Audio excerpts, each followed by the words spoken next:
नमस्कार दोस्तों, स्वागत है आपका डेली न्यूज़ इंडिया 1.0 में।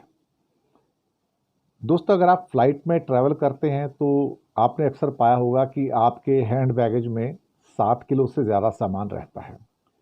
विदेशों में जाओ तो 7 किलो को बहुत स्ट्रिक्टली फॉलो करते हैं और 7 किलो से 50 ग्राम भी ऊपर हो जाए तो आपको चार्ज कर लेते हैं। लेकिन भारत में एयरलाइंस इस मामले में काफ़ी लिबरल रही हैं और उन्होंने कभी ऐसा नहीं किया। कई बार लोग तो 10-10, 12-12, 15-15 किलो वाले जो हैंड बैग्स होते हैं वो भी ले जाते हैं, एक-एक की जगह 2-2 ले जाते हैं। लेकिन अब एयरलाइंस ने सरकार के गुहार लगाई कि भाई आप ये क्या कर रहे हो, हम तो परेशान हो गए, आप रेस्ट्रिक्शन क्यों नहीं लगाते हो। अब देखो जी, एयरलाइंस वाले हैं, इन्होंने इलेक्टोरल फंड के अंदर भी बहुत सारे पैसे दिए। टाटा की एयर इंडिया या इंडिगो जो हैं, जम के पैसे दिए, सैकड़ों करोड़ रुपए दान में दिए। तो अब इनकी कमाई का एक जरिया और भी होना चाहिए। अब इंडिया में भी 7 किलो से ऊपर अगर आपका हैंड बैगेज होता है तो अगर 100 ग्राम भी होता है तो आपको पैसे देने पड़ेंगे। अब आप बच नहीं सकते। ये डिमांड किसकी थी? एयरलाइंस की डिमांड थी। और मोदी सरकार जो है उद्योगपतियों के सामने घुटने टेकने को तैयार है। वो उनके सामने घुटने भी टेकती है, दंडवत प्रणाम भी करती है और जो कहती है वो वहां पर ये नहीं देखेगी कि हम आम आदमी को मार रहे हैं, खत्म कर रहे हैं, उसको एक किस्म से क्या कहा जाए कि त्रास दे रहे हैं। नहीं, आम आदमी को ठोकर मारना, आम आदमी को प्रताड़ित करना, ये सरकार का मुख्य उद्देश्य है। चाहे वो टैक्स लेने के मामले में हो, चाहे किसी और मामले में हो, तो आम आदमी को मारते रहो। ये गाइनिया पिग्स होते हैं ना, या भेड़ें होती हैं, उनका झुंड होता है। तो भारत में जो जनता है ना, झुंड है ये। तो इसको एक आदमी जो है 140 करोड़ को बड़े आराम से एक हाथ में डंडी लेके हाँक सकता है। हमारी वैसे भी औकात उससे ज़्यादा नहीं है।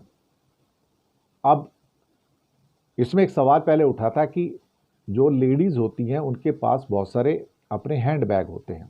एक हैंड बैग तो होता ही है जिसे आप पर्स कह सकते हो। तो अब ये सवाल उठा यहाँ पर कि भाई क्या वो पर्स अलग से होगा हैंड बैग में जो 7 किलो का होता है? तो नहीं, अब बताया गया कि जो पर्स का वजन अगर 2 किलो है तो इसके अलावा आप 5 किलो का एक हैंड बैग ले सकते हो। तो दोनों को मिला के 7 किलो नापा जाएगा। यानी कि एयरलाइंस को खून चूसने के लिए एक और आपने यहाँ पर कानून बना दिया। यानी कि पहले तो 15 किलो का पूरा ही कर दिया था, फिर 15 किलो से ऊपर होगा तो उस पर पैसे लेंगे, ऑड साइज का हो गया उसके अलग पैसे लेंगे। हर चीज के एयरलाइंस में पैसे हैं। सीट बेचेंगे तो पैसे लेंगे, मिडिल सीट बेचेंगे तो भी पैसे लेंगे। आप सोचिए, अब तो कंडीशन ऐसी है कि एक चाय लेने के जाओ आप एयरलाइंस के अंदर तो 250 रुपए की मिलती है, कोई सैंडविच लेने जाओ तो 500, 600, 700 का, और कुछ और लोगे तो 1000 रुपए का है।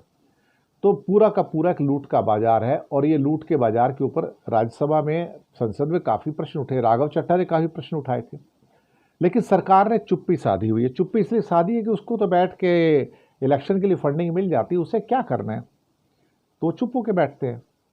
वो कोई एक्शन नहीं लेंगे। हमें उम्मीद थी कि थोड़े बहुत एक्शन लेंगे तो कुछ हो जाएगा, लेकिन यहाँ एक्शन तो कुछ नहीं, बल्कि 7 किलो की बंदिश लगा के हिंदुस्तान के अंदर लोगों को एक परेशानी और पैदा करती कि जो 8, 9, 10 किलो वाले होंगे वो बेचारे कहाँ जाएंगे। अभी तक तो 8, 9, 10 तक सब लिबरल थे, सब चले जाते थे, लेकिन अब ये 7 किलो से ऊपर हुआ तो भैया अब हालत ख़राब है। अब आपको पैसे भरने पड़ेंगे, तो तैयार रहो। तो सरकार ने एयरलाइंस के सामने एक और घुटना टेका और उनको पैसा कमाने का एक साधन और दे दिया गया। धन्यवाद आप सबका।